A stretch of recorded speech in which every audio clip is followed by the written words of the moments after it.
ਪਿਆਰੇ ਦਰਸ਼ਕੋ, ਪੰਜਾਬਨਾਮਾ ਸ਼ੋਅ ਦੇ ਵਿੱਚ ਤੁਹਾਡਾ ਨਿੱਘਾ ਸਵਾਗਤ ਹੈ। ਇਹ ਸ਼ੋਅ ਦੇ ਵਿੱਚ ਮੇਰੇ ਨਾਲ ਉੱਘੇ ਚਿੰਤਕ ਡਾਕਟਰ ਮੁਹੰਮਦ ਖਾਲਿਦ ਨੇ। ਉਹਨਾਂ ਦਾ ਵੱਖ-ਵੱਖ ਵਿਸ਼ਿਆਂ ਦੇ ਉੱਪਰ ਬਹੁਤ ਤਜਰਬਾ ਹੈ। ਉਹਨਾਂ ਨਾਲ ਗੱਲਬਾਤ ਕਰਾਂਗੇ 3-4 ਮੁੱਦਿਆਂ ਦੇ ਉੱਪਰ।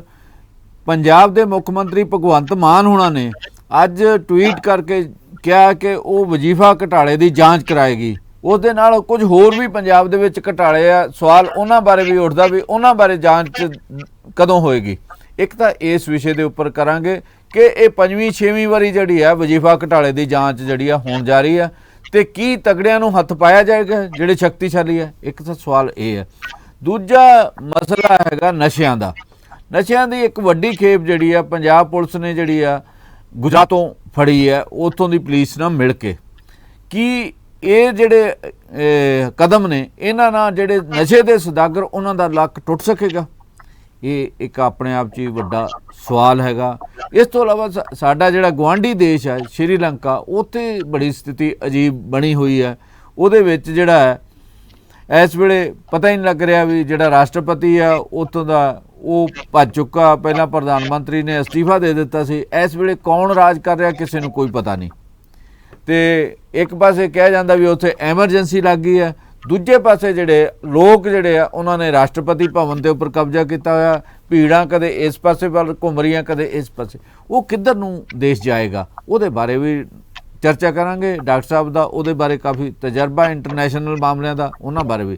ਸਭ ਤੋਂ ਪਹਿਲਾਂ ਗੱਲ ਕਰਦੇ ਹਾਂ ਡਾਕਟਰ ਸਾਹਿਬ, ਜਿਹੜਾ ਮੁੱਖ ਮੰਤਰੀ ਭਗਵੰਤ ਮਾਨ ਹੋਣਾ ਨੇ ਅੱਜ ਕਿਹਾ ਵੀ ਫੈਸਲਾ ਕੀਤਾ ਵੀ ਅਸੀਂ ਵਜ਼ੀਫਾ ਘਟਾਲੇ ਦੀ ਜਾਂਚ ਕਰਾਵਾਂਗੇ। ਤੇ ਕੈਪਟਨ ਅਮਰਿੰਦਰ ਸਮੇਂ ਦੇ ਰਾਜ ਵਿਭਾਗ ਦੇ ਵਿੱਚ ਇਹਦੀ 4-5 ਵਾਰਾਂ ਜਾਂਚ ਹੋਈ ਸੀ, ਪਰ ਨਤੀਜਾ ਕੁਝ ਨਹੀਂ ਨਿਕਲਿਆ ਤੇ ਬਹੁਤ ਸਾਰੇ ਵਿਦਿਆਰਥੀਆਂ ਨੂੰ ਖੱਜਲ ਖਰਾਬ ਹੋਣਾ ਪਿਆ। ਕਿਸੇ ਦੇ ਰੋਲ ਨੰਬਰ ਰੋਕ ਲੈ ਗਏ, ਕਿਸੇ ਦੇ ਸੈਸ਼ਨ ਨਹੀਂ ਰਹਿ ਗਿਆ। ਮਤਲਬ ਉਹਨਾਂ ਨੂੰ ਕਾਫੀ ਉਹ ਖੱਜਲ ਖਰਾਬੀ ਦਾ ਕੋਈ ਹੱਲ ਨਹੀਂ ਨਿਕਲਿਆ। ਕੀ ਜਿਹੜੀ ਭਗਵੰਤ ਮਾਨ ਹੁਣੀ ਜਾਂਚ ਕਰਾ ਰਹੇ ਆ, ਜਿਨ੍ਹਾਂ ਨੇ ਪੈਸੇ ਖਾਦੇ ਵੱਡੇ ਵੱਡੇ ਇੰਸਟੀਚਿਊਸ਼ਨ, ਉਹਨਾਂ ਦੇ ਖਿਲਾਫ ਕਾਰਵਾਈ ਹੋਏਗੀ? ਜਿਹੜੇ ਦੋਸ਼ੀ ਆ ਉਹਨਾਂ ਨੂੰ ਸਜ਼ਾ ਮਿਲੇਗੀ? ਦੇਖੋ ਇਦਾਂ ਜੰਮੂ ਸਾਹਿਬ, ਹਾਂਜੀ, ਇਹ ਜਿਹੜਾ ਇਸ਼ੂ ਹੈ ਨਾ, ਇਹ ਪਿਛਲੇ ਕਾਫੀ ਦੇਰ ਤੋਂ, ਇਨਫੈਕਟ 2019 ਤੋਂ ਇਹ ਇਸ਼ੂ ਚੱਲ ਰਿਹਾ। ਨਹੀਂ ਡਾਕਟਰ ਸਾਹਿਬ, ਜੇ ਅਸੀਂ ਬੈਕਗਰਾਉਂਡ 'ਚ ਜਾਵਾਂਗੇ, ਅਕਾਲੀਆਂ ਦੇ ਸਮੇਂ ਸ਼ੁਰੂ ਹੋਇਆ ਇਹ, ਅਕਾਲੀ ਬੀਜੇਪੀ ਸਰਕਾਰ ਸਮੇਂ। ਇਨਫੈਕਟ ਇੱਕ ਸਾਡੇ ਜਿਹੜੇ ਐਡੀਸ਼ਨਲ ਚੀਫ ਸੈਕਟਰੀ ਸੀਗੇ ਕਿਰਪਾ ਸ਼ੰਕਰ ਸਰੋਜ, ਹਾਂਜੀ ਹਾਂਜੀ, ਉਹਨਾਂ ਨੇ ਇਹਨੂੰ ਪੁਆਇੰਟ ਆਊਟ ਕੀਤਾ ਸੀਗਾ ਵੀ ਬਹੁਤ ਸਾਰੇ ਇੰਸਟੀਟਿਊਸ਼ਨਸ ਐਸੇ ਹੈ ਜਿਨ੍ਹਾਂ ਨੂੰ ਡਿਸਬਰਸਲ ਆਫ ਮਨੀ ਰੋਂਗਫੁਲੀ ਹੋਈ ਹੈ, ਗਲਤ ਤਰੀਕੇ ਦੇ ਨਾਲ ਹੋਈ ਹੈ। ਉਹਦੇ ਵਿੱਚ ਉਹ 16 ਕਰੋੜ ਹੈ ਜਾਂ 24 ਕਰੋੜ ਹੈ, ਉਹ ਸਾਰਾ ਕੁਝ ਜਿਹੜਾ ਹੈਗਾ ਉਹ ਕਈ ਇਨਕੁਆਇਰੀਆਂ ਦੇ ਵਿੱਚ ਆਇਆ। ਹੁਣ ਸਵਾਲ ਇਹ ਹੈਗਾ ਕਿ ਜਿੰਨੀਆਂ ਵੀ ਕਈ ਇਨਕੁਆਇਰੀਆਂ ਹੋਈਆਂ, ਔਰ ਸਭ ਤੋਂ ਬਾਅਦ ਦੇ ਵਿੱਚ ਇੱਕ 3 ਮੈਂਬਰੀ ਕਮੇਟੀ ਦੀ ਇਨਕੁਆਇਰੀ ਹੋਈ, ਜਿਹਦੇ ਵਿੱਚ 3 ਮੈਂਬਰ ਸੀਗੇ ਜਸਪਾਲ ਸਿੰਘ, ਮਿਸਟਰ ਸਿਨਹਾ ਤੇ ਵਿਵੇਕ ਪ੍ਰਤਾਪ ਸਿੰਘ। ਉਹਨਾਂ ਨੇ ਕਿਹਾ ਜੀ ਕਿ ਜਿਹੜਾ 39 ਕਰੋੜ ਦੀ ਤੁਸੀਂ ਗੱਲ ਕਰ ਰਹੇ ਹੋ ਵੀ ਘੋਸਟ ਇੰਸਟੀਟਿਊਸ਼ਨ ਨੂੰ ਦਿੱਤਾ ਹੈ, ਉਹ ਮਿਲ ਗਿਆ। ਉਹ ਬਿੰਨੀ ਮਹਾਜਨ ਨੂੰ ਉਹਨਾਂ ਨੇ ਉਸ ਵੇਲੇ ਚੀਫ ਸੈਕਟਰੀ ਦੀ ਰਿਪੋਰਟ ਸਬਮਿਟ ਕੀਤੀ। On the floor of the house captain Amarinder Singh ਨੇ ਗੱਲ ਕਹੀ ਕਿ ਜੀ ਇਹ ਐਵੇਂ ਹੈਗਾ, ਕੁਝ ਨਹੀਂ ਹੈ ਇਹਦੇ ਵਿੱਚ, ਉਹ ਕਲੀਨ ਚਿੱਟ ਵਾਂਗੂ ਦੇਤੀ। ਸਾਧੂ ਸਿੰਘ ਧਰਮਸੋਤ ਮੰਤਰੀ ਸੀ ਇਸ ਵਿਭਾਗ ਦੇ, ਉਹਨਾਂ ਨੂੰ ਕਲੀਨ ਚਿੱਟ ਦਿੱਤੀ ਗਈ ਸੀਗੀ ਜੀ। ਉਸ ਤੋਂ ਬਾਅਦ ਚੰਨੀ ਸਰਕਾਰ ਆਈ, ਉਹਨਾਂ ਨੇ ਕਿਹਾ FIR ਕਰਾਂਗੇ ਜੀ, ਲੇਕਿਨ ਹੋਇਆ ਕੁਝ ਨਹੀਂ। ਸਵਾਲ ਬੇਸਿਕਲੀ ਉਹਨਾਂ ਦਾ ਹੋਰ ਡਾਕਟਰ ਸਾਹਿਬ ਪੈਸੇ ਜਿਹੜੇ ਸੀਗੇ, ਜਿਹੜੇ ਵੱਖ-ਵੱਖ ਅਦਾਰਿਆਂ ਬਾਰੇ, ਯੂਨੀਵਰਸਿਟੀਆਂ ਬਾਰੇ, ਉਹਨਾਂ ਨੂੰ ਹੋਰ ਘਟਾ ਦਿੱਤਾ। ਜੇ ਕਿਸੇ ਦਾ 23 ਕਰੋੜ ਸੀਗਾ ਉਹਦਾ 3 ਕਰੋੜ ਰਹਿ ਗਿਆ, ਜੇ ਕਿਸੇ ਦਾ 7.5 ਕਰੋੜ ਸੀ ਉਹਦਾ 3 ਕਰੋੜ ਰਹਿ ਗਿਆ। ਇਵੇਂ ਮਤਲਬ ਪੈਸਾ ਜਿਹੜਾ ਉਹਨਾਂ ਦਾ ਘਟਾ ਦਿੱਤਾ ਗਿਆ। ਦੇਖੋ ਬੇਸਿਕ ਜੇ ਗੱਲ ਇਹ ਹੈਗੀ ਹੈ ਕਿ ਜਿੰਨੀਆਂ ਵੀ ਹੁਣ ਤੱਕ ਇਨਕੁਆਇਰੀਆਂ ਹੋਈਆਂ, ਹਾਂਜੀ, ਉਹ ਕੋਈ ਵੀ ਇਨਕੁਆਇਰੀ ਪਬਲਿਕ ਡੋਮੇਨ ਦੇ ਵਿੱਚ ਨਹੀਂ ਆਈ ਹੈ ਕਿ ਉਹ ਇਨਕੁਆਇਰੀਆਂ ਐਕਚੁਅਲੀ ਕੀ ਹੋਈਆਂ, ਉਹਦੇ ਵਿੱਚ ਕੀ ਇਨਪੁਟਸ ਆਈਆਂ ਤੇ ਕੀ ਉਹਦੇ ਰਿਜ਼ਲਟ ਜਿਹੜੇ ਸੀਗੇ ਇਨਕੁਆਇਰੀ ਅਫਸਰਾਂ ਨੇ ਕੱਢੇ, ਚਾਹੇ ਉਹ ਸਰਕਾਰ ਦੀਆਂ ਏਜੰਸੀਆਂ ਹੋਣ, ਚਾਹੇ CM ਦੀ ਅਪੁਆਇੰਟਡ ਕੋਈ ਉਹ ਹੋਵੇ। ਹੁਣ ਗੱਲ ਇਹ ਹੈਗੀ ਹੈ ਕਿ ਆਮ ਆਦਮੀ ਪਾਰਟੀ ਇਹਦੇ ਬੜੀ ਮੁਖਰ ਰਹੀ ਹੈ ਪਿਛਲੀ ਵਿਧਾਨ ਸਭਾ ਦੇ ਵਿੱਚ। ਪਿਛਲੀ ਵਿਧਾਨ ਸਭਾ ਦੇ ਵਿੱਚ ਨਾ ਕੇਵਲ ਆਮ ਆਦਮੀ ਪਾਰਟੀ ਬਲਕਿ ਅਕਾਲੀ ਦਲ ਵੀ ਇਸ ਚੀਜ਼ ਦੇ ਬਾਰੇ ਕਾਫੀ ਐਕਟਿਵ ਰਿਹਾ ਹੈ, ਵਿਧਾਨ ਸਭਾ ਦੇ ਵਿੱਚ ਵੀ, ਵਿਧਾਨ ਸਭਾ ਤੋਂ ਬਾਹਰ ਵੀ, ਕਿ ਇਹਦੀ ਪ੍ਰੋਪਰ ਇਨਕੁਆਇਰੀ ਕਰਵਾਈ ਜਾਵੇ ਔਰ ਜਿਹੜੇ ਦੋਸ਼ੀ ਹੈ ਕਿਉਂਕਿ ਅਗਰ ਤੁਸੀਂ ਕਹਿੰਦੇ ਹੋ ਵੀ 16 ਕਰੋੜ ਜਾਂ 24 ਕਰੋੜ ਰੁਪਈਆ ਜਿਹੜਾ ਹੈਗਾ ਉਹਦੀ ਡਿਸਬਰਸਲ ਹੋਈ ਨਹੀਂ ਜਾਂ ਗੋਸਟ ਇੰਸਟੀਟਿਊਸ਼ਨਸ ਹੋਈ ਹੈ, ਇਹੋ ਜਿਹੇ ਇੰਸਟੀਟਿਊਸ਼ਨ ਜਿਹੜੇ ਐਗਜ਼ਿਸਟ ਹੀ ਨਹੀਂ ਕਰਦੇ ਸੀਗੇ, ਜਾਂ ਉਹਨਾਂ ਪ੍ਰਾਈਵੇਟ ਅਦਾਰਿਆਂ ਨੂੰ ਜਿਹੜੇ ਕਿ ਸਰਕਾਰ ਐਮਐਲਏਸ ਦੇ ਨਾਲ ਜਾਂ ਕਿਸੇ ਪੋਲੀਟੀਕਲ ਪਾਰਟੀ ਦੇ ਲੀਡਰਾਂ ਨਾਲ ਲਿੰਕਡ ਹੋਣ, ਉਹਨਾਂ ਅਦਾਰਿਆਂ ਦੇ ਵਿੱਚ ਕੁਝ ਨਹੀਂ ਹੋਇਆ, ਜਿਹਦੀ ਵਜ੍ਹਾ ਕਰਕੇ ਲੀਪਾ ਪੋਤੀ ਵੀ ਹੁੰਦੀ ਰਹੀ, ਮਾਮਲਾ ਦਬਾਇਆ ਵੀ ਜਾਂਦਾ ਰਿਹਾ। ਇਹ ਸਾਰਾ ਕੁਝ ਆਪਾਂ ਜਾਣਦੇ ਹਾਂ। ਹੁਣ ਗੱਲ ਇਹ ਹੈਗੀ ਹੈ ਕਿ ਜਿਹੜੀ ਆਮ ਆਦਮੀ ਪਾਰਟੀ ਹੈ ਇਸ ਵੇਲੇ ਇਨਕੁਆਇਰੀ ਕਰਵਾਉਣੀ ਚਾਹੁੰਦੀ ਹੈ, ਜਿਵੇਂ ਕਿ ਤੁਸੀਂ ਕਿਹਾ ਟਵੀਟ ਕੀਤਾ ਗਿਆ, ਤਾਂ ਇਨਕੁਆਇਰੀ ਕੀ ਤੋਂ ਕਰਾਏਗੀ? ਕਿਆ ਸਟੇਟ ਏਜੰਸੀ ਇਨਕੁਆਇਰੀ ਕਰੇਗੀ ਜਾਂ ਕਿਸੇ ਕੇਂਦਰੀ ਏਜੰਸੀ ਨੂੰ ਇਨਕੁਆਇਰੀ ਦਿੱਤੀ ਜਾਏਗੀ? ਕਿਆ ਇਹਦੀ ਇਨਕੁਆਇਰੀ ਈਡੀ ਕਰੇਗਾ, ਸੀਬੀਆਈ ਕਰੇਗਾ ਜਾਂ ਇਕਨੋਮਿਕ ਆਫੈਂਸਿਸ ਵਿੰਗ ਕਰੇਗਾ? ਪੰਜਾਬ ਦੇ ਵਿੱਚ ਤਾਂ ਵਿਜੀਲੈਂਸ ਤੋਂ ਹੀ ਕਰਾਉਣ ਦਾ ਰਿਵਾਜ ਹੈ, ਤੇ ਇਹ ਵੀ ਸਰਕਾਰ ਵਿਜੀਲੈਂਸ ਤੋਂ ਹੀ ਕਰਵਾਏਗੀ। ਦੇਖੋ ਗੱਲ ਇਹ ਹੈਗੀ ਹੈ ਕਿ ਅਗਰ ਕੋਈ ਵੀ ਇੰਸਟੀਟਿਊਸ਼ਨ, ਕੋਈ ਵੀ ਏਜੰਸੀ ਪਹਿਲਾਂ ਇਹਦੀ ਇਨਕੁਆਇਰੀ ਕਰ ਚੁੱਕੀ ਹੈ, ਉਹ ਦੁਬਾਰਾ ਇਸ ਦੀ ਇਨਕੁਆਇਰੀ ਅਗਰ ਕਰਦੀ ਹੈ ਤਾਂ ਉਸੇ ਨਤੀਜੇ ਤੇ ਪਹੁੰਚੂਗੀ, ਕਿਉਂਕਿ ਉਹ ਆਪਣੇ ਹੀ ਇਦਾਰੇ ਦੀ ਕੀਤੀ ਹੋਈ ਇਨਕੁਆਇਰੀ ਨੂੰ ਨਿਖੇਧੀ ਨਹੀਂ ਕਰਨਗੇ। ਮੇਰਾ ਖਿਆਲ ਵਿਜੀਲੈਂਸ ਨੇ ਅਜੇ ਤੱਕ ਜਾਂਚ ਨਹੀਂ ਇਹਦੀ ਕੀਤੀ। ਮੈਨੂੰ ਇਦਾਂ ਲੱਗਦਾ ਹੈ ਕਿ ਇਹ ਜਿਹੜੀ ਇਨਕੁਆਇਰੀ ਹੈਗੀ ਹੈ ਇਹ ਪ੍ਰੋਪਰ ਢੰਗ ਦੇ ਨਾਲ ਕਿਸੇ ਨਿਸ਼ਪਕਸ਼ ਏਜੰਸੀ ਤੋਂ ਕਰਾਈ ਜਾਵੇ ਜਾਂ ਅੰਡਰ ਦਾ ਕਿਸੇ ਸਿਟਿੰਗ ਜਾਂ ਰਿਟਾਇਰਡ ਹਾਈ ਕੋਰਟ ਜਾਂ ਸੁਪਰੀਮ ਕੋਰਟ ਜੱਜ ਤੇ ਕਰਾਈ ਜਾਵੇ, ਤਾਂ ਕਿ ਉਹਦੇ ਵਿੱਚ ਕਿਸੇ ਤਰ੍ਹਾਂ ਦਾ ਕੋਈ ਇਹ ਨਾ ਰਹੇ ਕਿ ਕੋਈ ਜਿਹਨੂੰ ਕਹਿੰਦਾ ਪ੍ਰੈਸ਼ਰਾਈਜ਼ ਕੀਤਾ ਜਾ ਸਕੇ ਜਾਂ ਕੁਝ ਕੀਤਾ ਜਾ ਸਕੇ। ਹੁਣ ਇੱਕ ਹੋਰ ਚੀਜ਼ ਇਹਦੇ ਵਿੱਚ ਸਾਹਮਣੇ ਆਉਂਦੀ ਹੈ ਕਿ ਅਗਰ ਇਹ ਇਨਕੁਆਇਰੀ ਦੇ ਵਿੱਚੋਂ ਕੁਝ ਵੀ ਨਿਕਲਦਾ ਹੈ, ਕਿਆ ਸਰਕਾਰ ਉਹਦੇ ਉੱਪਰ ਐਕਸ਼ਨ ਲੈਣ ਵਾਸਤੇ ਤਿਆਰ ਹੈ? ਨੰਬਰ 1। ਨੰਬਰ 2, ਅਗਰ ਪਹਿਲਾਂ ਵਾਂਗੂ ਕੁਝ ਨਹੀਂ ਨਿਕਲਦਾ ਤਾਂ ਸਰਕਾਰ ਜਿਹੜੀ ਹੈਗੀ ਆ ਕਿਸ ਤਰੀਕੇ ਦੇ ਨਾਲ ਉਸ ਚੀਜ਼ ਨੂੰ, ਆਪਣੇ ਡਿਸੀਜਨ ਨੂੰ ਡਿਫੈਂਡ ਕਰੇਗੀ? ਮੈਨੂੰ ਇਦਾਂ ਲੱਗਦਾ ਹੈਗਾ ਕਿ ਇਹ ਇਨਕੁਆਇਰੀ ਤਾਂ ਹੋਏਗੀ, ਕਿਉਂਕਿ ਆਮ ਆਦਮੀ ਪਾਰਟੀ ਖੁਦ ਇਸ ਚੀਜ਼ ਦੇ ਬਾਰੇ ਕਾਫੀ ਜ਼ਿਆਦਾ ਡਿਮਾਂਡ ਕਰਦੀ ਰਹੀ ਹੈ। ਲੇਕਿਨ ਜੇ ਇਨਕੁਆਇਰੀ ਕਰਵਾਉਣ ਹੀ ਲੱਗੇ ਹੈ, ਮੈਨੂੰ ਲੱਗਦਾ ਹੈ ਕਿ ਇਨਕੁਆਇਰੀ ਜਿਹੜੀ ਹੈਗੀ ਹੈ ਉਹ ਇੱਕ ਪ੍ਰੋਪਰ ਨਿਸ਼ਪਕਸ਼ ਨਿਡਰ ਬੰਦੇ ਦੇ ਅਧੀਨ ਜਾਂ ਏਜੰਸੀ ਤੋਂ ਕਰਵਾਈ ਜਾਣੀ ਚਾਹੀਦੀ ਹੈ, ਔਰ ਉਹਦੇ ਉੱਪਰ ਐਕਸ਼ਨ ਵੀ ਲੈਤਾ ਜਾਣਾ ਚਾਹੀਦਾ, ਕਿਉਂਕਿ ਪਬਲਿਕ ਦਾ ਮਨੀ ਹੈ। ਸੈਂਟਰਲ ਗਵਰਨਮੈਂਟ ਤੋਂ ਪੈਸੇ ਆਏ, ਸਟੇਟ ਦੇ ਜਿਹੜਾ ਸੋਸ਼ਲ ਜਸਟਿਸ ਡਿਪਾਰਟਮੈਂਟ ਹੈ ਉਹਨੇ ਵਿਡਰਾ ਕੀਤੇ, ਉਹ ਸਾਰਿਆਂ ਦੇ ਵਿੱਚ ਮੇਲ ਨਹੀਂ ਖਾ ਰਿਹਾ ਅਗਰ, ਤਾਂ ਉਹਦੇ ਬਾਰੇ ਤੁਹਾਨੂੰ ਇਨਕੁਆਇਰੀ ਕਰਵਾ ਕੇ ਉਹਨਾਂ ਨੂੰ ਫਾਹੇ ਟੰਗਣਾ ਚਾਹੀਦਾ ਜਿਹੜੇ ਦੋਸ਼ੀ ਹੈ, ਕਿਉਂਕਿ ਪਬਲਿਕ ਮਨੀ ਹੈ, ਟੈਕਸ ਪੇਅਰ ਦੀ ਮਨੀ ਹੈ, ਔਰ ਉਹਨਾਂ ਵਾਸਤੇ ਹੈ ਜਿਹੜੇ ਵੀਕਰ ਸੈਕਸ਼ਨਸ ਹੈ, ਐਸਸੀ ਸਕਾਲਰਸ਼ਿਪਸ ਹੈ, ਪੋਸਟ ਮੈਟ੍ਰਿਕ ਸਕਾਲਰਸ਼ਿਪ, ਇਹ ਸਾਰੇ ਹੈਗੇ ਹੈ।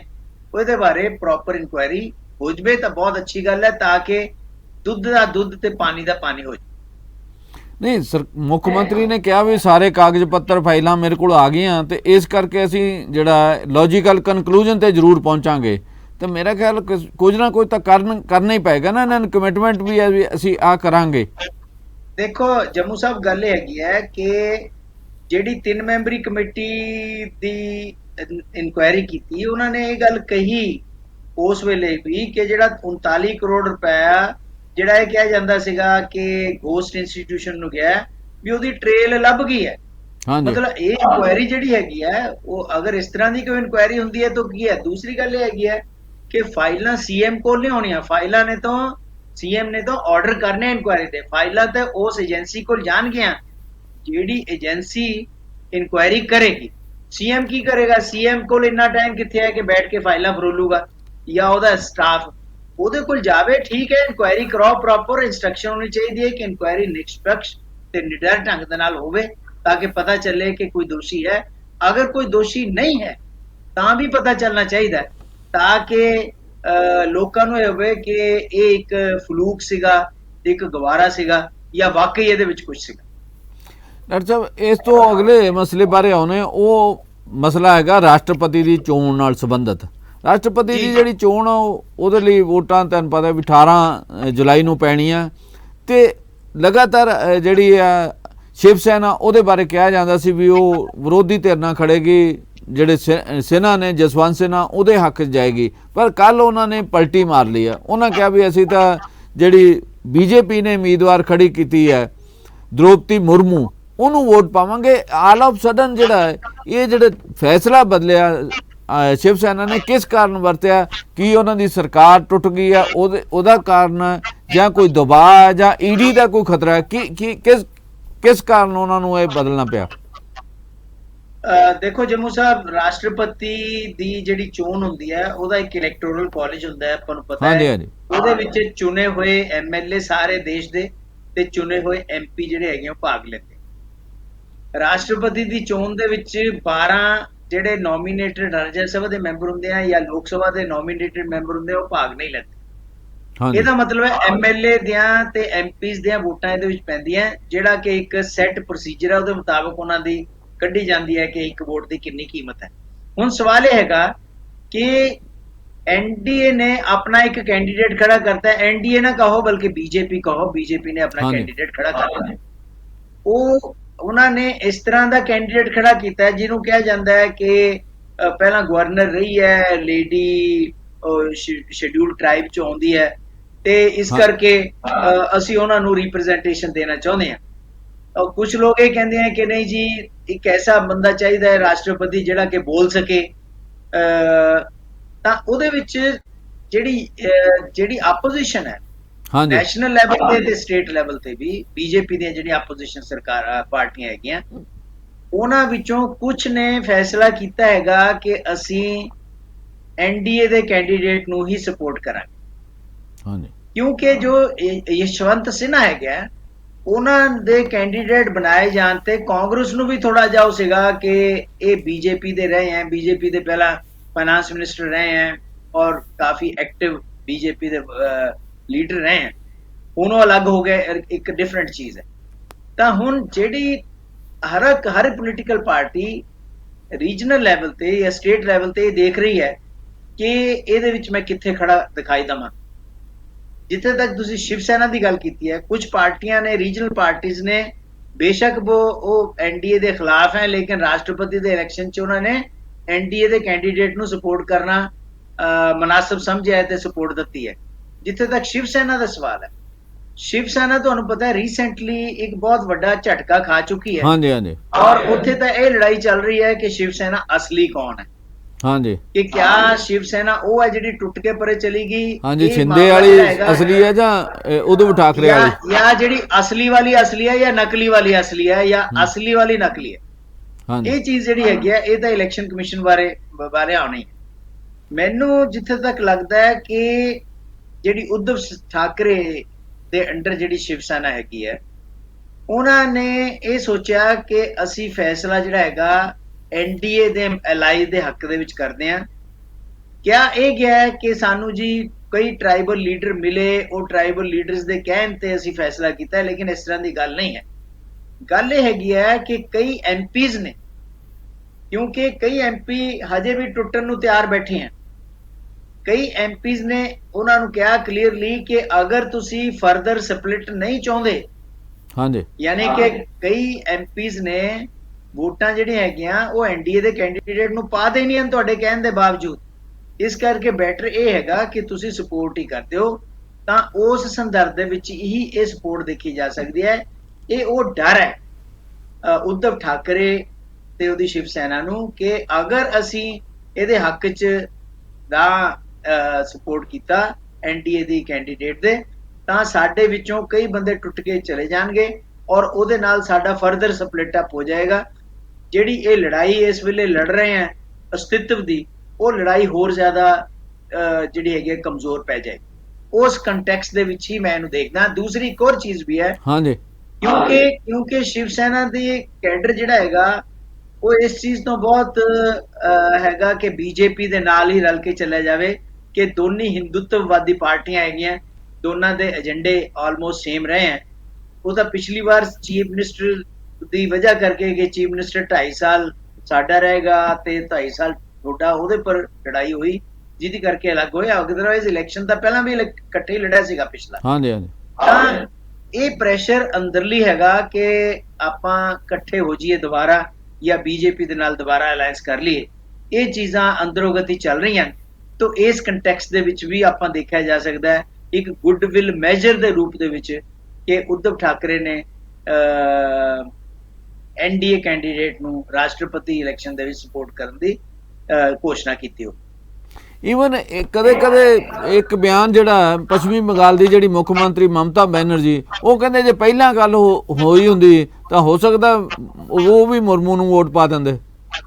ਦੇਖੋ ਗੱਲ ਹੈਗੀ ਹੈ ਕਿ ਇਸ ਵੇਲੇ ਜਿਸ ਵੇਲੇ ਤੁਸੀਂ ਆਪਣਾ ਇੱਕ ਕੈਂਡੀਡੇਟ ਫੈਸਲਾ ਕਰ ਲਿਆ ਕਿ ਯਸ਼ਵੰਤ ਸਿन्हा ਤੁਹਾਡੇ ਕੈਂਡੀਡੇਟ ਹੋਣਗੇ, ਹਾਂਜੀ, ਉਸ ਤੋਂ ਬਾਅਦ ਇਹ ਗੱਲ ਕਰਨੀ ਜਿਹੜੀ ਹੈ ਇਹ ਤੁਸੀਂ ਆਪਣੇ ਕੈਂਡੀਡੇਟ ਦੀ ਬੇਇੱਜ਼ਤੀ ਕਰ ਰਹੇ ਹੋ। ਯਾਨੀ ਉਹ ਕੈਂਡੀਡੇਟ ਜਿਹਨੂੰ ਤੁਹਾਡੇ ਸਾਰਿਆਂ ਦੀ ਕਹੇ ਤੇ ਖੜਾ ਕੀਤਾ ਗਿਆ, ਪਹਿਲਾਂ ਫਾਰੂਕ ਅਬਦੁੱਲਾ ਨੂੰ ਕਿਹਾ ਉਹ ਨਹੀਂ ਮੰਨੇ, ਕਿਸੇ ਹੋਰ ਨੂੰ ਕਿਹਾ ਉਹ ਨਹੀਂ ਮੰਨੇ, ਅਲਟੀਮੇਟਲੀ ਇਹ ਆ ਗਏ ਔਰ NDA ਦੀ ਕੈਂਡੀਡੇਟ ਕੰਫਰਟੇਬਲੀ ਪਲੇਸਡ ਹੈ। ਇਹ ਇਲੈਕਸ਼ਨ ਸਿੰਬੋਲਿਕ ਹੈ ਕਿਉਂਕਿ ਉਹਦੇ ਕੋਲ ਵੋਟ ਜ਼ਿਆਦਾ ਹੈ। ਲੇਕਿਨ ਅਗਰ ਤੁਸੀਂ ਇੱਕ ਫੈਸਲਾ ਕਰ ਲਿਆ ਫਿਰ ਉਸ ਫੈਸਲੇ ਦੇ ਨਾਲ ਖੜੇ ਨਜ਼ਰ ਆਉਣੇ ਚਾਹੀਦੇ ਹੋ, ਚਾਹੇ ਉਹ ਫੈਸਲਾ ਗਲਤ ਹੈ ਚਾਹੇ ਸਹੀ ਹੈ। ਤੁਸੀਂ ਲੜਾਈ ਦੇ ਦੌਰਾਨ ਅਗਰ ਤੁਸੀਂ ਘੋੜਾ ਬਦਲਣ ਦੀ ਕੋਸ਼ਿਸ਼ ਕਰੋਗੇ ਤਾਂ ਉਹਦੇ ਨਾਲ ਤੁਹਾਡੀ ਬੇਇੱਜ਼ਤੀ ਵੀ ਹੁੰਦੀ ਹੈ ਔਰ ਤੁਹਾਡੀ ਪੋਲੀਟੀਕਲ ਮੈਚਿਓਰਿਟੀ ਦੇ ਉੱਪਰ ਵੀ ਕੁਐਸਚਨ ਮਾਰਕ ਖੜਾ ਹੁੰਦਾ ਹੈ ਕਿ ਤੁਸੀਂ ਇਸ ਵੇਲੇ ਕਿਵੇਂ ਇਹ ਗੱਲ ਕਹਿ ਸਕਦੇ ਹੋ ਜਦ ਕਿ ਤੁਹਾਡਾ ਆਪਣਾ ਹੀ ਕੈਂਡੀਡੇਟ, ਤੁਹਾਡਾ ਖੜਾ ਕੈਂਡੀਡੇਟ ਜਿਹੜਾ ਹੈਗਾ ਉਹ ਕੈਂਪੇਨਿੰਗ ਦੇ ਵਿੱਚ ਲੱਗਿਆ ਹੋਇਆ। ਅਗਲਾ ਮਸਲਾ ਹੈਗਾ ਜਿਹੜਾ ਉਹ ਹੈਗਾ ਸ਼੍ਰੀਲੰਕਾ ਦਾ। ਸ਼੍ਰੀਲੰਕਾ ਦੀ ਹਾਲਤ ਬੜੀ ਅਜੀਬੋ-ਗਰੀਬ ਬਣੀ ਹੋਈ ਹੈ ਪਿਛਲੇ ਕਈ ਦਿਨਾਂ ਤੋਂ। ਮਤਲਬ ਉੱਥੇ ਜਿਹੜਾ ਜਿਵੇਂ ਮਹਿੰਗਾਈ ਵਧੀ ਹੈ, ਜਿਵੇਂ ਸੰਕਟ, ਆਰਥਿਕ ਸੰਕਟ ਉੱਥੇ ਵਧਿਆ ਹੈ, ਉਹ ਤੋਂ ਬਾਅਦ ਪ੍ਰਧਾਨ ਮੰਤਰੀ ਨੂੰ ਅਸਤੀਫਾ ਦੇਣਾ ਪਿਆ, ਰਾਸ਼ਟਰਪਤੀ ਦੇਸ਼ ਛੱਡ ਕੇ ਭੱਜ ਚੁੱਕੇ ਹੈ। ਹੁਣ ਉੱਥੇ ਇੱਕ ਪਾਸੇ ਕਿਹਾ ਜਾ ਰਿਹਾ ਵੀ ਉੱਥੇ ਕਰਫਿਊ ਲਾਗੂ ਹੋ ਗਿਆ, ਐਮਰਜੈਂਸੀ ਲਾਗੂ ਹੋ ਗਈ ਹੈ, ਪਰ ਲੋਕ ਵੱਡੀ ਗਿਣਤੀ 'ਚ ਉੱਥੇ ਘੁੰਮ ਫਿਰ ਰਹੇ, ਮਤਲਬ ਇਕੱਠ ਹੋ ਕੇ ਉਹ ਆਪਣੀਆਂ ਗੱਲਾਂ ਕਰ ਰਹੇ, ਆਪਣੀਆਂ ਮੰਗਾਂ ਰੱਖ ਰਹੇ। ਤੁਹਾਨੂੰ ਉੱਥੋਂ ਦੀ ਟੋਟਲ ਸਥਿਤੀ ਕਿਸ ਤਰ੍ਹਾਂ ਦੀ ਲੱਗਦੀ, ਵੀ ਸਥਿਤੀ ਜਾਊਗੀ ਕਿੱਧਰ ਨੂੰ? ਦੇਖੋ ਗੱਲ ਇਹ ਹੈਗੀ ਹੈ ਇਸ ਵੇਲੇ ਬਹੁਤ ਹੀ ਅਸਮੰਜਸ ਦੀ ਸਥਿਤੀ ਹੈ ਸ੍ਰੀਲੰਕਾ ਦੇ ਵਿੱਚ। ਇਕਨੋਮਿਕਲੀ ਸ੍ਰੀਲੰਕਾ ਆਰਥਿਕ ਰੂਪ ਦੇ ਵਿੱਚ ਬਿਲਕੁਲ ਹੀ ਡਿਜ਼ਾਸਟਰ ਸਿਚੁਏਸ਼ਨ ਦੇ ਵਿੱਚ ਲੰਘ ਰਿਹਾ। ਲੀਡਰਸ਼ਿਪ ਉੱਥੇ ਕੋਈ ਨਹੀਂ ਹੈ, ਲੋਕਾਂ ਕੋਲ ਖਾਣ ਵਾਸਤੇ ਕੁਝ ਨਹੀਂ ਹੈ, ਲੋਕਾਂ ਨੂੰ ਗੱਡੀਆਂ ਚਲਾਉਣ ਵਾਸਤੇ ਪੈਟਰੋਲ ਨਹੀਂ ਅਵੇਲੇਬਲ ਹੈ, ਫੋਰਨ ਐਕਸਚੇਂਜ ਜਿਹੜੀ ਹੈਗੀ ਹੈ ਇਹ ਆਲਮੋਸਟ ਨਿਲ ਹੋ ਚੁੱਕੀ ਹੈ। ਕੋਈ ਵੀ ਬਾਹਰਲਾ ਇੰਸਟੀਟਿਊਸ਼ਨ ਤੁਹਾਡੇ ਨਾਲ ਫਰਦਰ ਲੋਨ ਜਾਂ ਏਡ ਨੈਗੋਸ਼ੀਏਟ ਕਰਨ ਵਾਸਤੇ ਤਿਆਰ ਨਹੀਂ ਹੈ। ਐਸੀ ਸਿਚੁਏਸ਼ਨ ਦੇ ਵਿੱਚ ਇਸ ਕ੍ਰਾਈਸਿਸ ਦੇ ਵਿੱਚੋਂ ਕਿਵੇਂ ਨਿਕਲਿਆ ਜਾਵੇ ਜਿਸ ਵੇਲੇ ਇਨਫਲੇਸ਼ਨ ਜਿਹੜੀ ਹੈਗੀ ਹੈ ਉਹ 40 ਤੋਂ 60% ਤੱਕ ਸ੍ਰੀਲੰਕਾ ਦੇ ਵਿੱਚ ਚੱਲ ਰਹੀ ਹੈ, ਲੋਕ ਸੜਕਾਂ ਤੇ ਹੈ। ਇਹਦੇ ਨਾਲੋਂ ਮਾੜਾ ਕੀ ਹੋ ਸਕਦਾ ਹੈ ਕਿ ਲੋਕਾਂ ਨੇ ਰਾਸ਼ਟਰਪਤੀ ਦੇ ਘਰ ਦੇ ਉੱਪਰ ਕਬਜ਼ਾ ਕਰ ਲਿਆ ਹੋਵੇ ਤੇ ਲੋਕ ਜਿਹੜੇ ਹੈਗੇ ਆ ਘੇਰ ਰਹੇ ਹੋਣ ਲੀਡਰਾਂ ਨੂੰ ਭੱਜਣ ਨੂੰ ਥਾਂ ਨਾ ਲੱਭ ਰਹੀ ਹੋਵੇ ਤੇ ਉਹ ਬੜੀ ਅਫਰਾ ਤਫਰੀ ਦੀ ਸਿਚੁਏਸ਼ਨ ਹੈ। ਇਸ ਸਿਚੁਏਸ਼ਨ ਚੋਂ ਨਿਕਲਣ ਵਾਸਤੇ ਉਹ ਦੇਖੋ ਇੱਕ ਚੀਜ਼ ਕਲੀਅਰ ਹੈ ਕਿ ਸ੍ਰੀਲੰਕਾ ਦੀ ਅਗਰ ਆਰਥਿਕ ਸਮੱਸਿਆ ਆਈ ਹੈ ਉਹ ਆਰਥਿਕ ਸਮੱਸਿਆ ਦਾ ਹੱਲ ਵੀ ਸ੍ਰੀਲੰਕਾ ਦੇ ਵਿੱਚ ਹੀ ਹੈ। ਸ੍ਰੀਲੰਕਾ ਤੋਂ ਬਾਹਰੋਂ ਆਰਥਿਕ ਸਮੱਸਿਆ ਦਾ ਹੱਲ ਨਹੀਂ ਆਉਣਾ ਕਿਉਂਕਿ ਸ੍ਰੀਲੰਕਾ ਇੱਕ ਸੋਵਰਨ ਕੰਟਰੀ ਹੈ, ਕੋਈ ਵੀ ਦੂਸਰਾ ਦੇਸ਼ ਉਹਦੇ ਵਿੱਚ ਹਸਤਕਸ਼ੇਪ ਨਹੀਂ ਕਰੇਗਾ। ਔਰ ਇਸ ਵੇਲੇ ਬਾਹਰਲੇ ਜਿਹੜੇ ਕੰਟਰੀਜ਼ ਹੈ ਜਾਂ ਜਿਹੜੇ ਇੰਟਰਨੈਸ਼ਨਲ ਫੰਡਿੰਗ ਇੰਸਟੀਟਿਊਸ਼ਨਸ ਹੈ ਉਹਨਾਂ ਨੂੰ ਇਹ ਨਹੀਂ ਸਮਝ ਲੱਗ ਰਹੀ ਕਿ ਅਸੀਂ ਉੱਥੇ ਜੇ ਗੱਲ ਕਰਨੀ ਹੈ ਤਾਂ ਕਿਹਦੇ ਨਾਲ ਕਰੀਏ ਕਿਉਂਕਿ ਉੱਥੇ ਕੋਈ ਸਰਕਾਰ ਨਾਂ ਦੀ ਕੋਈ ਚੀਜ਼ ਇਸ ਵੇਲੇ ਨਹੀਂ ਹੈ। ਤੇ ਅਗਰ ਕੋਈ ਸਰਕਾਰ ਨਾਂ ਦੀ ਕੋਈ ਥੋੜੀ ਬਹੁਤੀ ਚੀਜ਼ ਵੀ ਹੈ ਉਹ ਅੱਜ ਹੈ, ਕੱਲ ਨੂੰ ਪਤਾ ਨਹੀਂ ਹੋਏਗੀ ਜਾਂ ਨਹੀਂ ਹੋਗੀ। ਇਸ ਸਿਚੁਏਸ਼ਨ ਦੇ ਵਿੱਚ ਸ੍ਰੀਲੰਕਾ ਦੀਆਂ ਜਿਹੜੀਆਂ ਆਪੋਜੀਸ਼ਨ ਪਾਰਟੀਆਂ ਜਾਂ ਈਵਨ ਸਾਰੀਆਂ ਪੋਲੀਟੀਕਲ ਪਾਰਟੀਆਂ ਨੂੰ ਮਿਲ ਕੇ ਇੱਕ ਯੂਨਾਈਟਿਡ ਗਵਰਨਮੈਂਟ ਬਣਾਉਣੀ ਪਊਗੀ। ਉਹਦੇ ਵਿੱਚ ਅੰਸ਼ਕ ਰੂਪ ਦੇ ਵਿੱਚ ਇੱਕ ਲੀਡਰ ਅਪਾਇੰਟ ਕੀਤਾ ਜਾਏਗਾ। ਉਹ ਲੀਡਰ ਜਿਹੜਾ ਹੈਗਾ ਨੈਗੋਸ਼ੀਏਟ ਕਰੇਗਾ, ਗੱਲਬਾਤ ਕਰੇਗਾ ਫੰਡਿੰਗ ਏਜੰਸੀਜ਼ ਦੇ ਨਾਲ ਵੀ, ਇੰਡੀਆ ਨਾਲ ਵੀ, ਚਾਈਨਾ ਨਾਲ ਵੀ, ਜਾਪਾਨ ਨਾਲ ਵੀ, ਜਿੱਥੋਂ ਪੈਸੇ ਜਿਹੜੇ ਹੈਗੇ ਉਹਨਾਂ ਨੇ ਲੈਤੇ ਹੋਏ ਆ ਉਹ ਸਾਰਾ ਜਿਹੜਾ ਹੈਗਾ ਉਹ ਔਰ ਇਹ ਅਚਾਨਕ ਨਹੀਂ ਹੋਏਗਾ, it will take a lot of time. Jammu sahib ਮੈਂ ਤੁਹਾਨੂੰ ਦੱਸਦਾ ਹਾਂਜੀ ਇਹ ਜਿਹੜਾ ਕ੍ਰਾਈਸਿਸ ਹੈ ਇਹ ਕ੍ਰਾਈਸਿਸ ਅਚਾਨਕ ਨਹੀਂ ਬਣਿਆ, ਇਹ ਕ੍ਰਾਈਸਿਸ 2019 ਤੋਂ ਚੱਲ ਰਿਹਾ ਸੀਗਾ। ਹੌਲੀ ਹੌਲੀ ਇਸ ਕ੍ਰਾਈਸਿਸ ਦੇ ਵਿੱਚ ਸਿਨਹਾਲਾ ਦੀ ਜਿਹੜੀ ਮੈਜੋਰਿਟੇਰੀਅਨ ਪੋਲਿਟਿਕਸ ਹੈ ਜਿਵੇਂ ਕਿ ਇੰਡੀਆ ਦੇ ਵਿੱਚ ਵੀ ਮੈਜੋਰੀਟੇਰੀਅਨ ਪੋਲਿਟਿਕਸ ਚੱਲ ਰਹੀ ਹੈ, ਸ੍ਰੀਲੰਕਾ ਦੇ ਵਿੱਚ ਵੀ ਇਸੇ ਤਰੀਕੇ ਦੇ ਨਾਲ ਮੈਜੋਰੀਟੇਰੀਅਨ ਪੋਲਿਟਿਕਸ ਹੈ। ਔਰ ਉਹਦਾ ਵੀ ਨਤੀਜਾ ਹੈ, ਸਰਕਾਰ ਦੀਆਂ ਗਲਤ ਨੀਤੀਆਂ ਦਾ ਵੀ ਨਤੀਜਾ ਹੈ, ਪੋਲੀਟੀਕਲ ਕਰਪਸ਼ਨ ਦਾ ਵੀ ਨਤੀਜਾ ਹੈ, ਪੈਂਡੈਮਿਕ ਜਿਹੜਾ ਹੋਇਆ ਉਹਦਾ ਵੀ ਇਹਦੇ ਵਿੱਚ ਹੈਗਾ, ਜਿਹੜੀ ਯੂਕਰੇਨ ਰਸ਼ੀਆ ਵਾਰ ਹੈ ਉਹਦਾ ਵੀ ਹੱਥ ਹੈ। ਕਾਫੀ ਚੀਜ਼ਾਂ ਇਕੱਠੀਆਂ ਹੋ ਗਈਆਂ। ਹੁਣ ਉਹਦਾ ਸੋਲੂਸ਼ਨ ਜੈਵਿਕ ਖੇਤੀ ਦਾ ਵੀ ਹੱਥ ਆ ਜੀ। ਉਹ ਮੈਂ ਕਹਿੰਦਾ ਕਾਫੀ ਚੀਜ਼ਾਂ ਹੈਗੀਆਂ ਉਹਦੇ ਵਿੱਚ। ਟੂਰਿਜ਼ਮ ਤੇ ਖੇਤੀ ਜਿਹੜੀ ਹੈਗੀ ਆ ਦੋਨੇ ਇੰਪੋਰਟੈਂਟ ਹੈ, ਦੋਨਾਂ ਦੇ ਵਿੱਚ ਕ੍ਰਾਈਸਿਸ ਹੈ। ਤਾਂ ਇਹ ਸਿਚੁਏਸ਼ਨ ਜਿਹੜੀ ਹੈਗੀ ਹੈ ਜਲਦੀ ਹੱਲ ਨਹੀਂ ਹੋਣ ਵਾਲੀ, ਇਟ ਵਿਲ ਟੇਕ ਟਾਈਮ। ਲੇਕਿਨ ਉਹਦੇ ਵਾਸਤੇ ਇੱਕ ਪੋਜ਼ਿਟਿਵ ਸਰਕਾਰ ਚਾਹੀਦੀ ਹੈ। ਆ ਨਹੀਂ ਕਿ ਪਿਛਲੀ ਸਰਕਾਰ ਵਾਂਗੂ ਕਿ ਇੱਕ ਭਰਾ ਰਾਸ਼ਟਰਪਤੀ, ਦੂਸਰਾ ਭਰਾ ਪ੍ਰਧਾਨ ਮੰਤਰੀ, ਤੀਸਰਾ ਇੱਕ ਭਤੀਜਾ ਭਰਾ ਜਿਹੜਾ ਹੈਗਾ ਫਾਈਨਾਂਸ ਮਿਨਿਸਟਰ, ਇੱਕ ਸਪੋਰਟਸ ਮਿਨਿਸਟਰ, ਇੱਕ ਜਿਹੜਾ ਹੈਗਾ ਇਰੀਗੇਸ਼ਨ ਮਿਨਿਸਟਰ। ਯਾਨੀ ਕਿ ਪਿਛਲੀ ਕੈਬਨਿਟ ਦੇ ਵਿੱਚ ਰਾਸ਼ਟਰਪਤੀ, ਪ੍ਰਧਾਨ ਮੰਤਰੀ ਤੇ 4 ਮੰਤਰੀ ਇੱਕੋ ਹੀ ਪਰਿਵਾਰ ਦੇ ਸੀਗੇ 26 ਦੇ ਵਿੱਚੋਂ। ਤਾਂ ਉਹ ਸਿਚੁਏਸ਼ਨ ਜਿਹੜੀ ਹੈਗੀ ਆ ਉਹ ਨਹੀਂ ਚੱਲਣੀ ਨਵੇਂ ਤਰੀਕੇ ਦੇ ਨਾਲ। ਔਰ ਮੈਂ ਤੁਹਾਨੂੰ ਦੱਸਦਾ ਜੰਮੂ ਸਾਹਿਬ ਕਿ ਸ੍ਰੀਲੰਕਾ ਦੀ ਪਰ ਕੈਪੀਟਾ ਇਨਕਮ ਸਾਊਥ ਏਸ਼ੀਆ ਦੇ ਵਿੱਚ ਸਭ ਤੋਂ ਜ਼ਿਆਦਾ ਹੋਇਆ ਕਰਦੀ ਸੀ ਕਿਸੇ ਵੇਲੇ। ਸ੍ਰੀਲੰਕਾ ਨੇ ਸਭ ਤੋਂ ਪਹਿਲਾਂ ਡੈਮੋਕ੍ਰੇਸੀ ਨੂੰ ਐਸਟੈਬਲਿਸ਼ ਕਰਨ ਦੀ ਕੋਸ਼ਿਸ਼ ਕੀਤੀ। ਸ੍ਰੀਲੰਕਾ ਨੇ ਪਹਿਲਾ ਕੰਟਰੀ ਸੀਗਾ ਸਾਊਥ ਏਸ਼ੀਆ ਵਿੱਚ ਜਿਹਨੇ ਯੂਨੀਵਰਸਲ ਐਡਲਟ ਫਰੈਂਚਾਈਜ਼ ਜਿਹੜਾ ਸੀਗਾ, ਬਾਲਗ ਮਤ ਅਧਿਕਾਰ ਜਿਹੜਾ ਸੀਗਾ ਉਹ ਲਾਗੂ ਕੀਤਾ। ਲੇਕਿਨ ਸਰਕਾਰਾਂ ਦੀਆਂ ਨੀਤੀਆਂ ਜਿਹੜੀਆਂ ਹੈਗੀਆਂ ਉਹ ਦੇਸ਼ ਨੂੰ ਕਿੱਥੇ ਲਿਆ ਕੇ ਖੜਾ ਕਰ ਦੇਣੀਆਂ। ਔਰ ਉਹਦੇ ਵਿੱਚ ਮੈਂ ਹੋਰ ਵੀ ਐਡ ਕਰਾਂਗਾ, ਜਿਹੜੀਆਂ ਟੈਕਸ ਕੱਟ ਜਿਹੜੇ ਹੈਗੇ ਆ ਉੱਥੇ ਕੀਤੇ ਗਏ, ਫ੍ਰੀ ਬੀਜ਼ ਵੰਡੀਆਂ ਗਈਆਂ ਸੱਤਾ 'ਚ ਰਹਿਣ ਵਾਸਤੇ। ਔਰ ਇਹ ਬਹੁਤ ਵੱਡਾ ਸਬਕ ਜਿਹੜਾ ਹੈਗਾ ਉਹ ਇੰਡੀਆ ਵਾਸਤੇ ਵੀ ਹੈ ਔਰ ਇੰਡੀਆ ਦੇ ਸਟੇਟਾਂ ਵਾਸਤੇ ਵੀ ਹੈ, ਜਿਹੜਿਆ ਕਿ ਫ੍ਰੀ ਬੀਜ਼ ਦੀ ਰਾਜਨੀਤੀ ਕਰਦੀਆਂ, ਉਹਨਾਂ ਦਾ ਵੀ ਇਹ ਹਸ਼ਰ ਹੋ ਸਕਦਾ ਹੈ ਜੋ ਅੱਜ ਸ੍ਰੀਲੰਕਾ ਦਾ ਹੋਇਆ। ਤੇ ਅਜੇ ਵੀ ਜਿਹੜਾ ਕ੍ਰਾਈਸਿਸ ਹੈ, ਕ੍ਰਾਈਸਿਸ ਦੇ ਅੱਗੇ ਵਧਣ ਦੇ ਵਿੱਚ ਤਾਂ ਕਿਹਾ ਜਾ ਰਿਹਾ ਵੀ ਜਿਹੜੇ ਚੀਨ ਨੂੰ ਛੱਡ ਕੇ ਬਾਕੀ ਦੇਸ਼ ਹੈ, ਉਹ ਕਈ ਦੇਸ਼ ਨੇ, ਉਹ ਕਹਿੰਦੇ ਵੀ ਪਹਿਲਾਂ ਸਾਨੂੰ ਇਹ ਦੱਸੋ ਵੀ ਅਸੀਂ ਤੁਹਾਨੂੰ ਹੋਰ ਕਰਜ਼ਾ ਤਾਂ ਦੇਵਾਂਗੇ ਵੀ ਚੀਨ ਨੇ ਕਿੰਨਾ ਇਨਵੈਸਟ ਕੀਤਾ, ਉਹਦੀ ਟੋਟਲ ਇਨਵੈਸਟਮੈਂਟ ਜਿੰਨਾ ਚਿਰ ਤੁਸੀਂ ਨਹੀਂ ਦੱਸੋਗੇ ਅਸੀਂ ਤੁਹਾਨੂੰ ਮਦਦ ਨਹੀਂ ਕਰਾਂਗੇ। ਦੇਖੋ ਗੱਲ ਹੈਗੀ ਹੈ ਕਿ ਜਿਹੜਾ ਟੋਟਲ ਕਰਜ਼ਾ ਹੈਗਾ ਤਕਰੀਬਨ 50-51 ਬਿਲੀਅਨ ਕਰਜ਼ਾ ਹੈਗਾ ਇਸ ਵੇਲੇ ਸ੍ਰੀਲੰਕਾ ਦੇ ਉੱਪਰ, ਜਿਹਦਾ 10% ਹੀ ਸਿਰਫ ਚਾਈਨਾ ਦਾ ਹੈ। ਬਾਕੀ ਜਿਹੜਾ ਹੈਗਾ ਉਹ 10% ਮੇਰੇ ਖਿਆਲ ਜਾਪਾਨ ਦਾ ਹੈ ਔਰ ਤਕਰੀਬਨ 40% ਜਿਹੜਾ ਹੈਗਾ ਉਹ ਮਾਰਕੀਟ ਤੋਂ ਬੋਰੋ ਕੀਤਾ ਹੋਇਆ। ਤਾਂ ਉਹ ਜਿਹੜਾ ਸਾਰਾ ਕਰਜ਼ਾ ਹੈਗਾ ਉਹ ਕਰਜ਼ੇ ਦੀ ਅਦਾਇਗੀ ਕਿਵੇਂ ਹੋਏਗੀ? ਅਗਰ ਇਹ ਨਹੀਂ ਹੈ ਵੀ ਤੁਸੀਂ ਕਰਜ਼ਾ ਲੈ ਕੇ ਘਿਓ ਪੀ ਚੱਲੋ, ਇਹ ਨਹੀਂ ਹੁਣ ਹੋ ਸਕਦਾ। ਉੱਥੇ ਅਗਰ ਤੁਹਾਨੂੰ ਕਰਜ਼ਾ ਮਿਲਦਾ ਹੈ, ਫੰਡਿੰਗ ਆਉਂਦੀ ਹੈ, ਇਨਵੈਸਟਮੈਂਟ ਆਉਂਦੀ ਹੈ, ਤਾਂ ਉਹਨੂੰ ਪ੍ਰੂਡੈਂਟਲੀ ਇਸਤੇਮਾਲ ਕਰਨਾ ਪਏਗਾ ਰਾਸ਼ਟਰ ਹਿੱਤ ਦੇ ਵਿੱਚ। ਇੱਕ ਹੋਰ ਮੈਂ ਤੁਹਾਨੂੰ ਜਾਂਦਾ ਗੱਲ ਕਹਿ ਦਿਆਂ ਕਿ ਜਿਹੜੀ ਅਲਟਰਾ ਨੈਸ਼ਨਲਿਜ਼ਮ ਦੀ ਪਾਲਿਸੀ ਕਈ ਪੋਲੀਟੀਕਲ ਪਾਰਟੀਆਂ ਅਪਣਾਉਂਦੀਆਂ ਜਾ ਰਹੀਆਂ, ਈਵਨ ਇੰਡੀਆ ਦੇ ਵਿੱਚ ਵੀ, ਸ੍ਰੀਲੰਕਾ ਦੇ ਵਿੱਚ ਵੀ ਉੱਥੇ ਦੀ ਜਿਹੜੀ ਸੱਤਾਧਾਰੀ ਪਾਰਟੀ ਸੀਗੀ ਉਹਨੇ ਉਸ ਤਰ੍ਹਾਂ ਦੀ ਹੀ ਅਲਟਰਾ ਨੈਸ਼ਨਲਿਜ਼ਮ ਉੱਥੇ ਵੀ ਲਾਗੂ ਕਰਨ ਦੀ ਕੋਸ਼ਿਸ਼ ਕੀਤੀ।